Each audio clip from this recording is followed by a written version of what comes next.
ஹே! கதை கேட்க நீங்க வந்துட்டீங்களா? கதை சொல்ல நானும் வந்துட்டேன். நம்ம ஆல்ரெடி பார்த்துட்டு இருக்க தாய் ட்ராமாவோட அடுத்த எபிசோட் தான் பார்க்க போறோம். வீடியோக்குள்ள போறதுக்கு முன்னாடி எப்பயும் சொல்றது தான் இப்பயும் சொல்றேன்.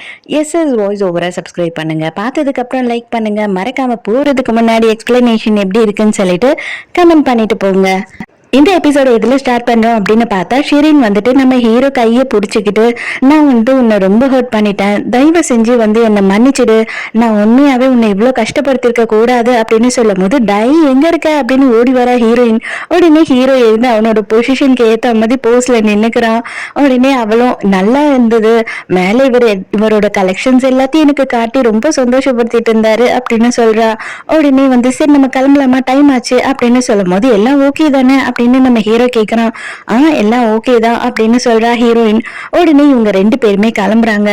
அவங்க கிளம்பும் போது கூட ஷெரின் வந்துட்டு நம்ம ஹீரோ ஒரு மாதிரியே ஃபீல் பண்ணி பாத்துட்டு இருக்கா. புருஷன் பொண்டாட்டியா ஜவஹருக்கும் ஷெரீனுக்கும் அந்த அளவு ஒத்து போகாது போல.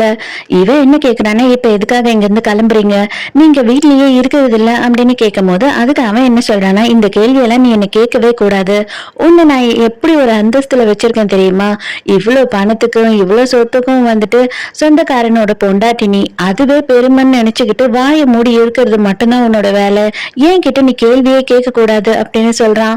அதுக்கு அவ என்ன சொல்றானா, நான் இல்லாம உனக்கு எதுவும் இல்ல, என்னாலதான் இது எல்லாமே, நான் பொண்டாட்டியா உன்கிட்ட கேள்வி கேட்டா நீ புருஷனா எனக்கு பதில் சொல்லிதான் ஆகணும் அப்படின்னு சொல்றா. அப்பனா ஃபர்ஸ்ட் நீ பொண்டாட்டியா உன்னோட கடமை எல்லாத்தையும் செய்யறியா அப்படின்னு சொல்லி அவளை கட்டாயப்படுத்தி ரேப் பண்ண ஆரம்பிக்கிறான். இவன் கட்டின பொண்டாட்டின்னு கூட இல்லாம அவன் கிட்டயே ரொம்ப மோசமா நடந்துக்கிறான். இவ இப்ப பாத்ரூம்ல நின்னுக்கிட்டு ஃபீல் பண்ணி அழுதுட்டு இருக்கா. நக்கன், நான் உனக்கு எவ்வளவு பெரிய துரோகம் பண்ண பத்தியா, நான் உன்னை சூஸ் பண்ணாம இவனை சூஸ் பண்ண இல்லையா, அதனாலதான் இது எல்லாத்தையுமே நான் அனுபவிச்சுட்டு இருக்கேன், இது எல்லாம் எனக்கு தேவை அப்படின்னு சொல்லிட்டு இருக்கா. எங்க ஹீரோயின் கார்ல போயிட்டு இருக்கும் போது ஹீரோ கிட்ட எல்லா விஷயத்தையும் சொல்லிட்டு இருக்கா. அவர் கூட்டிட்டு போய் அவரோட டைமண்ட் கலெக்ஷன்ஸ் எல்லாத்தையுமே காட்டினாரு. எக்கச்சக்கமான டைமண்ட்ஸ் வச்சிருக்காரு, அதுவும் உலகத்துல இருக்க எல்லா வெரைட்டியுமே வச்சிருக்காரு. அது மட்டும் இல்லாம அவங்க ஒய்ஃபுக்கு ஆனிவர்சரிக்கு ஏதோ கிஃப்ட் பண்ணணும் அப்படின்னு சொல்லிட்டு கலர்டு ஸ்டோன் யாருன்னா வச்சிருக்கவங்க உனக்கு தெரியுமா, உன்கிட்ட இருக்கா, நல்ல டைமண்டா இருந்தா எனக்கு வேணும், நான் எவ்வளவு நாளும் சரி வேறமே பேசாம அதை வாங்கிக்கிறேன் அப்படின்னு சொல்றாரு அப்படின்னு சொல்றான். அது கேட்கும் போது ஹீரோக்கு மைல்டா டவுட் வர ஆரம்பிச்சிடுது அவன் மேல. ஹீரோயினை டிராப் பண்ணிட்டு நேரா நலனை போய் பாக்குறான். ஏண்டா நாயே, அவன் பொண்டாட்டி வீட்டுல இல்லன்னு தானே சொன்ன அப்படின்னும் போது, அப்படிதான் மச்சான் வேலைக்காரன் சொன்னா, நான் என்ன பண்றது அப்படின்னு அவன் கேக்குறான். ஹீரோ நேரா அவனோட டீம் மெம்பர்ஸ் கிட்ட போய் இது எல்லாத்தையுமே சொல்லி டிஸ்கஸ் பண்றாங்க. அவன் எதுக்காக அவனோட டைமண்ட்ஸ் எல்லாத்தையுமே தேவையில்லாம ஹீரோயின் கிட்ட காட்டணும், உன்கிட்ட எதுனா இருக்கா கலர்டு ஸ்டோன்னு கேட்கணும், அப்ப கண்டிப்பா இவன் தான் டிட்டோவா இருப்பானோ அப்படின்னு சொல்லிட்டு டவுட் வருது. அப்ப நலன் என்ன சொல்றானா, நம்ம ஏன் அவனோட வீட்டுல ரைட் பண்ணக்கூடாது அப்படின்னு கேக்குறான்.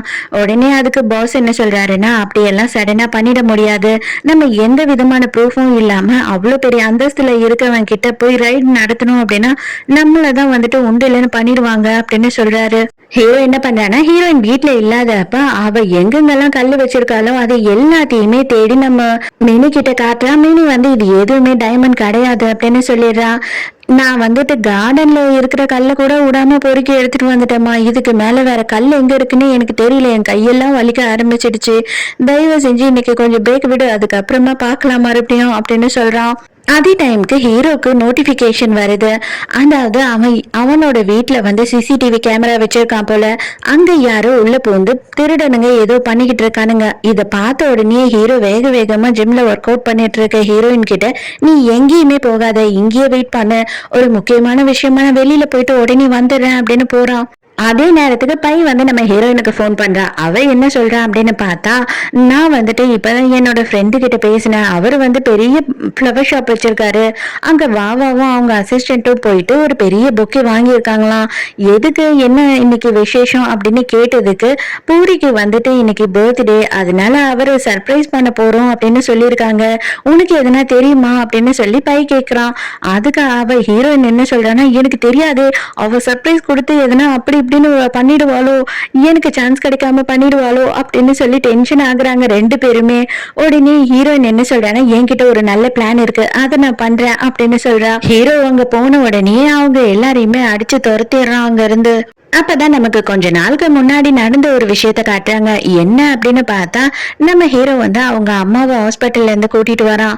அம்மா நீ கவலையே படாத, உனக்கு இருக்க வியாதி வந்து சீக்கிரமே சரியாயிடும் அப்படின்னு சொல்லிக்கிட்டு இருக்கான். அப்ப அவங்க அம்மா என்ன சொல்றாங்கன்னா, இந்த சங்மாய் கேஸ் முடிஞ்ச உடனே நீ தயவு செஞ்சு பிரேக் எடுத்துட்டு என் கூடயும் அப்பா கூடயும் தங்கச்சி கூடயும் டைம் ஸ்பெண்ட் பண்ணுப்பா. நீ எங்க கூட இருக்கிறதே இல்ல, அதுதான் எங்களுக்கு ரொம்ப கஷ்டமாவே இருக்கு அப்படின்னு சொல்லும் போது, கண்டிப்பா நான் ப்ராமிஸ் பண்றேம்மா, இந்த கேஸ் முடிஞ்ச உடனேயே நான் பிரேக் எடுத்துட்டு உங்க கூட தங்குவேன் அப்படின்னு சொல்றான். அவங்க கார் ஏறின உடனேயே கார் வெடிச்சிடுது. இதுல என்ன ஆகுது அப்படின்னு பார்த்தா, நம்ம ஹீரோவுமே அவங்க அம்மா கூட சேர்ந்து இறந்துட்டான் அப்படின்னு தான் அவங்க அப்பாவும் தங்கச்சும் கூட நினைச்சிட்டு இருக்காங்க போல. இவங்க யாருக்குமே ஹீரோ உயிரோடு இருக்கிறது தெரியாது.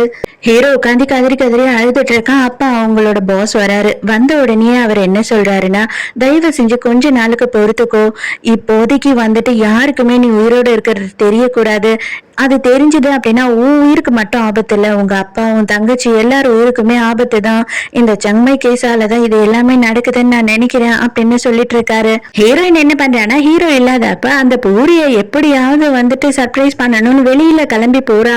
அப்ப வந்து நம்ம ஹீரோவோட அசிஸ்டன்ட் 2 பேருமே காவலுக்கு வாசலாண்டே இருக்கானுங்க இல்லையா, அவனுங்க விடவே மாட்டோமே, எங்க பாஸ் வந்து எங்க கிட்ட சொல்லியிருக்காரு உங்களை வெளியிலேயே விடக்கூடாதுன்னு சொல்லி, உங்களை பாத்துக்க சொல்லிதான் எங்களுக்கு காசு கொடுத்து இங்க வச்சிருக்காரு, என்ன ஆனாலும் உங்களை விட மாட்டோம் அப்படின்னு சொல்லி ஒரே அராஜகம் பண்ணிக்கிட்டு இருக்கானுங்க. அவளும் அப்படியா சரி சரி அப்படின்னு சொல்லிட்டு உள்ள போயிடுறா. உள்ள போன கொஞ்ச நேரத்திலேயே வந்துட்டு அவங்க வாசலாண்ட இருக்கிற ஒரு பிளாஸ்டிக் ட்ரம் வந்து தானா உருண்டுட்டு இருக்கு. இவனுங்க 2 பேரும் என்ன பேசிட்டு இருக்கானுங்கன்னா, இந்த நாய்ங்களுக்கு வேற வேலையே இல்ல, ஒரு குப்பை தொட்டிய கூட விட மாட்டுதுங்க அப்படின்னு பேசிட்டு இருக்கானுங்க. அப்புறம் பார்த்தாதான் தெரியுது, ஹீரோயின் அந்த ட்ரம்முக்குள்ள உட்காந்துக்கிட்டு தான் உருட்டிட்டே போயிட்டு இருக்கா. எவ்வளவு தூரம் தான் அப்படியே போக முடியும், கொஞ்சம் தொலைவுல எழுந்துட்டு தப தபன்னு ஓட ஆரம்பிச்சிடுறா. இவனுங்க பாத்துறானுங்க, ஐயோ டே நக்கனுக்கு தெரிஞ்சா நம்மள கொன்னுடுவான், அங்க பாரு இவ தாண்டா இறங்கி அதுல ஓடி இருக்கா அப்படின்னு சொல்லி கத்துறான். வாவா நேரா பார்ட்டி நடக்கிற இடத்துக்கே போயிடுறா. பூரி வந்துட்டு சாரி உங்களை கூப்பிட முடியல என்னால அப்படின்னு சொல்றோம். ரொம்ப பிஸி ஷெடியூல்ல வந்துட்டு யார் யாரெல்லாம் கூப்பிடுறது அப்படின்னு நாங்க மறந்துட்டோம், அது மட்டும் இல்லாம நான் இந்த பார்ட்டியை அரேஞ்ச் பண்ணல அப்படின்னு சொல்றான். உடனே வாவா என்ன சொல்றான் அப்படின்னா, என்ன இருந்தாலும் சரி நீங்க எங்களை கூப்பிடல அப்படின்னாலும் நாங்க வந்து உங்களை வாழ்த்து தானே ஆகணும், நீங்க நல்லா இருந்தா தானே நாங்க நல்லா இருக்க முடியும் அப்படின்னு சொல்லிட்டு பயங்கரமா சீன் போட்டுட்டு இருக்கா. அடுத்து உங்களுக்கு எந்த வேலையும் இல்லை அப்படின்னா கொஞ்ச நேரம் பார்ட்டியில இருங்களேன் அப்படின்னு சொல்லி அவன் கேட்கிறான். உடனே நமக்கு எதுனா வேற ஈவெண்ட் இருக்கா இன்னைக்கு அப்படின்னு கேட்கும் போது அசிஸ்டன்ட் பந்தாவா, ஆமா மேடம் இருக்கு மேடம், இன்னும் ஒரு 1/2 hourல அப்படின்னு சொல்றான். சரி ஓகே என்ன பண்றது அப்படின்னு யோசிக்கிறாங்க. உடனே அதுக்கு பூரி என்ன சொல்றான்னா, ஒன்னும் பிரச்சனை இல்லை நீங்க போய் உங்க வேலையை பாருங்க அப்படின்னு சொன்ன உடனே, ஐயோ வேண்டாம் வேண்டாம் அது எல்லாத்தையுமே கேன்சல் பண்ணிடு, இங்க இருந்து நம்ம எங்கேயும் போக போறது கிடையாது, பார்ட்டி முடிகிற வரைக்கும் ஓகேயா அப்படின்னு சொல்றா. இவங்களுக்கு வந்துட்டு பெரிய லெவல்ல பார்ட்டி கொடுத்துட்டு இருக்காங்க பூரிக்கு. அப்ப வந்து எல்லாரும் ஸ்டேஜ் ப்ரோக்ராம் எல்லாம் பண்ணிட்டு இருக்காங்க. அப்ப வந்து அனௌன்ஸ் பண்றவங்க என்ன சொல்றாங்கன்னா, ஒரு கேர்ள் வந்து சர்ப்ரைஸா பூரிய வந்துட்டு விஷ் பண்ணணும் அப்படின்றதுக்காக அவங்களோட ஸ்பெஷல் பர்ஃபார்மன்ஸ் இப்ப கொடுக்க போறாங்க, அவங்களுமே ஒரு பெரிய செலிபிரிட்டி தான் அப்படின்னு சொன்ன உடனே, ஐயோ யாருடா இது அப்படின்னு வாவா பயப்பட ஆரம்பிச்சிடுறா. அவ பயந்த மாதிரி அங்க ஹீரோயின் வந்து அப்படியே அசத்தலா ஒரு டான்ஸ பண்ணி நம்ம பூரிய செம்மையா என்ஜாய் பண்ண வச்சிடுறா. நம்ம வாவா தான், அடி பாவி ஏண்டி இப்படி வந்து எல்லாத்தையும் சொதிப்பி கெடுத்து விட்டுட்டியே, இப்போ அவன் உன்னை மட்டுமே பார்த்தே என்ஜாய் பண்ணிட்டு இருக்கான், என்ன திரும்பி கூட பார்க்கல, பக்கத்திலேயே இருக்கேன் அப்படின்னு சொல்லிட்டு சலிச்சுக்கிறா. நேரா ஒரு புக்கை எடுத்துட்டு போயிட்டு அவளுக்காக கொடுக்கறான் பூரி. உடனே ஹீரோயினும் சந்தோஷமா வாங்கிக்கிறா. உங்களுக்கு கொஞ்சம் ப்ராப்ளம் இல்ல, வேலை எதுவும் இல்ல அப்படின்னா நீங்க வந்து மீட்டிங் ஹால்ல வெயிட் பண்றீங்களா, நான் கொஞ்ச நேரத்திலேயே இந்த விஐபி கெஸ்ட் எல்லாரையும் வந்து அனுப்பிட்டு வரேன், கொஞ்ச நேரம் மட்டும் எனக்காக ப்ளீஸ் வெயிட் பண்ணுங்களேன் அப்படின்னு சொல்லி கேக்குறான். ஹீரோயினுமே ஓகே ஓகே தாராளமா வெயிட் பண்றேன் அப்படின்னு சொல்றா. ஹீரோயின் போய் வெயிட் பண்ணிக்கிட்டே இருக்கா, பூரி வரல. அதுக்கு பதிலா வந்துட்டு முகமூடி போட்ட ஆளுங்க வந்து ஹீரோயினை அப்படியே கிட்னாப் பண்ணிட்டு போயிடுறானுங்க. இப்பதான் கரெக்டா வந்து உள்ள வரான். அவன் வந்தா அவளை காணும். உடனே வாவாவும் பின்னாடியே வந்து, பாருங்களேன் நீங்க வெயிட் பண்ண சொன்னியும் அவ வந்து வெயிட் பண்ணவே இல்லை, அவ உங்களை மதிக்க கூட இல்லை அப்படின்னு சொல்லும் போது, இல்ல ரொம்ப நேரமா அவங்கள வெயிட் பண்ண வச்சுட்டேன் போல, அதனாலதான் அவங்க கிளம்பி போயிட்டு இருக்காங்க அப்படின்னு இவன் யோசிக்கிறான். நம்ம ஹீரோ என்ன பண்றான் அப்படின்னு பார்த்தா, இவங்க கார்ல கிட்னாப் பண்ணிட்டு போறாங்க, இவங்களை ஃபாலோ பண்ணிக்கிட்டே போயிட்டு இருக்கான். என்ன ஆச்சு அப்படின்னு பார்த்தா, அந்த 2 பேருமே ஹீரோக்கு போன் பண்ணி சொல்லியிருப்பாங்க. அதனால நம்ம ஹீரோயினோட மொபைல் மொபைல்ல இவன் ஒரு ட்ராக்கரை ஃபிக்ஸ் பண்ணியிருக்கான். அதை வச்சுதான் ஃபாலோ பண்ணி வந்துட்டு இருக்கான். ட்ராக் பண்ணதுனால ஈஸியா நம்ம நலனுமே முன்னாடி வந்து நின்னுறான். ஆனா அவங்க நிறுத்தாமே போயிட்டே இருக்காங்க. ஆனா ஹீரோ என்ன பண்றான்னா முன்னாடி போய் அவங்க காரை வந்துட்டு டயரை சுட்ட உடனே வண்டி நகராம அங்கேயே நின்றுது. கொஞ்சம் தொலைவு போய் உடனே இவனுங்க எல்லாருமே வந்துட்டு ஓடிடுறானுங்க அங்க இருந்து. வேற வழியே இல்லை இல்லையா, இத்தனை போலீஸ் வந்துட்டாங்கன்னா அவங்க என்ன பண்ண முடியும். அப்புறம் போய் பார்த்தாதான் தெரியுது ஹீரோயின் வந்து ரொம்ப நல்ல மயக்கத்துல இருக்கா. ஹீரோ வந்து பயந்துடுறான், என்ன ஆச்சு என்ன பண்ணானுங்கன்னே தெரியலையே அப்படின்னு சொல்லிட்டு. அங்கத்திய லோக்கல் போலீஸ் வந்து கன் சவுண்டு கேட்ட உடனே அங்க வந்துடுறாங்க. யார்டா நீங்க கண்ணை வச்சுட்டு சுத்திட்டு இருக்கீங்க, கையை தூக்குங்க, கண்ணை கீழே வைங்க அப்படின்னு சொல்லிட்டு இவங்களே பிடிச்சிடுறாங்க. உடனே அப்பதான் வந்து இவங்க என்ன சொல்றாங்கன்னா, நாங்க அண்டர் கவர் ஆபீசர்ஸ், நீங்க வந்து நம்பலாம் அப்படின்னு சொல்லிட்டு ஐடி கார்டு எடுத்து காட்டுறாங்க. ஹீரோயினை கூட்டிட்டு வந்து வீட்டுல படுக்க வைக்கிறான். படுக்க வைக்கும் போதே மினி உள்ள வந்துடுறா. வந்த உடனே இவன் ரொம்ப கேரிங்கா அவளை பார்த்து ஃபீல் பண்ணிட்டு இருக்கத பார்க்கும் போது அவளுக்கு ரொம்ப கஷ்டமாயிடுது. டாக்டர்ஸ் வீட்டுக்கே கூப்பிட்டு செக் பண்றாங்க. அவங்க என்ன சொல்றாங்கன்னா ஒன்னும் பயப்படுறதுக்கு ஒண்ணுமே இல்ல, ஏன்னா அனஸ்தேஷியா தான் வந்து அதிகமா கொடுத்துருக்காங்க, அதனாலதான் அவங்க தூங்கிட்டு இருக்காங்க.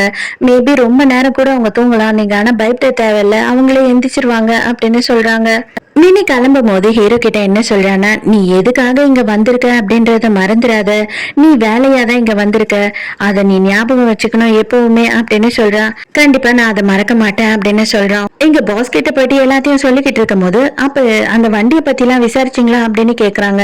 இவளை கடத்திட்டு போன வண்டியே வந்து திருடி இருக்கானுங்க போல, அதோட ஓனர் எப்பயோ இறந்துட்டாரு, இந்த வெஹிக்கிள் வந்துட்டு திருட்டு வெஹிக்கிள் தான், ஆல்ரெடி கம்ப்ளைண்ட் எல்லாம் ஃபைல் ஆயிருக்கு அப்படின்னு சொல்லிட்டு இருக்காங்க. அப்பனா இது எல்லாத்தையும் பிளான் பண்ணி தான் பண்றானுங்க.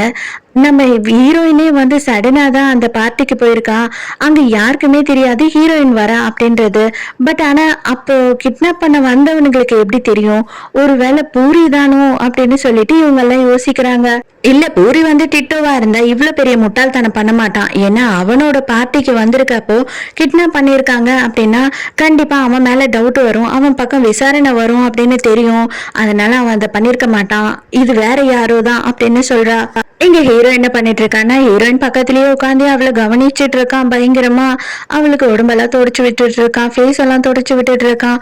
தயவு செஞ்சு சீக்கிரமா எழுந்துரு, நீ இப்படி சைலண்டா படுத்துட்டு இருக்கத பார்க்கவே எனக்கு பிடிக்கல அப்படின்னு சொல்லிட்டு இருக்கான்.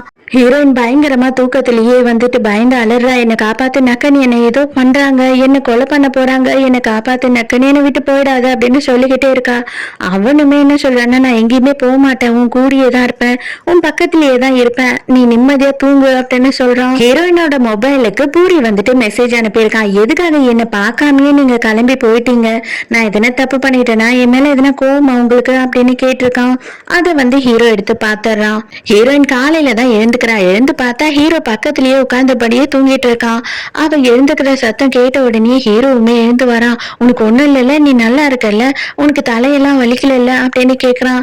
ஹீரோயினுமே ரொம்ப சைலண்டா பதில் சொல்லிட்டு இருக்கான், எனக்கு ஒண்ணும் இல்ல, எனக்கு ஒரு பிரச்சனையும் இல்ல, எனக்கு பசி மட்டும் எடுக்குது, நீ எனக்கு எதனா செஞ்சு தரியா அப்படின்னு கேக்குறா. நீ என்ன மயக்கத்துல இருந்து எழுந்த உடனே யாரோ மாதிரி அப்படியே சாந்த ஷொருபி மாதிரி பேசிக்கிட்டு இருக்க, எனக்கு ரொம்ப வித்தியாசமா இருக்கு அப்படின்னு கேக்குறான். ஹீரோவுமே ஹீரோயினுக்காக போய் சமைக்க ஆரம்பிச்சிடறான். அந்த டைமுக்கு ஹீரோயின் என்ன பண்றானா, இப்பதான் ஞாபகப்படுத்தி பாக்குறான். நம்ம போலீஸ்காரங்க வந்து ஹீரோ கிட்ட கேட்கும் போது நாங்க அண்டர் கவர் ஆபீசர்ஸ் அப்படின்னு சொல்லியிருப்பாங்க இல்லையா, இவ அத கொஞ்சமா மயக்கத்துல கேட்டுட்டு இருக்கா. அதனால இவ என்ன பண்றானா, நம்ம டைரக்டா போய் கேட்டா இவன் இல்லவே இல்ல, ஒத்துக்கவே மாட்டான், சாதிப்பான். அதனால எதனா எவிடன்ஸை தேடிதான் எடுத்துட்டு போயிட்டு அவன் கிட்ட ஒழுங்கா அவன் சட்டையை பிடிச்சி கேள்வி கேட்கணும் அப்படின்னு சொல்லி அவனோட ரூம் போய் அவன் தேடி பாக்குறா. அவளுக்கு அவனோட ஐடி கார்டு கிடைச்சிருது கையில. ஹீரோயினும் சாப்பிடறதுக்காக வந்து உட்காந்துடுறா. ஹீரோவுமே வந்துட்டு சமைச்சு எடுத்துட்டு வந்து நல்லா சாப்பிடு அப்படின்னு சொல்றான். அப்ப ஹீரோயின் என்ன கேக்குறானா, நான் வந்து அந்த பார்ட்டிக்கு போறேன் அப்படின்னு உனக்கு தெரியவே தெரியாது, உனக்கு இந்த விஷயம் எல்லாம் எப்படி தெரியும் அப்படின்னு கேக்குறா. நான் எதிர்க்க கடைக்கார பசங்க கிட்ட சொல்லி வச்சிருந்தேன் இல்லையா, நீ வெளியில போற அப்படின்னு சொல்லிட்டு அவங்கதான் போன் பண்ணாங்க அப்படின்னு சொல்றான். ஓ அப்படியா, சரி, அப்ப எப்படி கரெக்டா நீ வந்துட்டு என்னை காப்பாத்துறதுக்காக நான் எங்க இருக்கேன் அப்படின்னு கண்டுபிடிச்சு வந்த அப்படின்னு கேக்குறா. உடனே அதுக்கு என்ன சொல்றேன்னா, நான் வந்துட்டு உனக்கே தெரியாத உன் மொபைல்ல ஒரு ஜிபிஎஸ் ட்ராக்கரை செட் பண்ணிருக்கேன் அப்படின்னு சொல்றான். இப்பவும் கடைசி வரைக்கும் நீ எந்த உண்மையும் சொல்லவே போறது இல்லைல்ல அப்படின்னு சொல்லி கேக்குறா.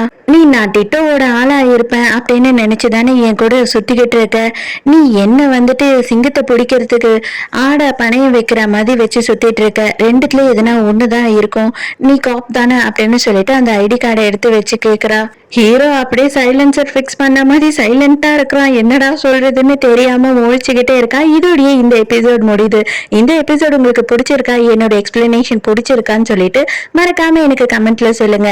நாளைக்கும் மறக்காம கதை கேட்க வந்துருங்க. நானும் மறக்காம கதை சொல்ல வந்துடுறேன். பாய்.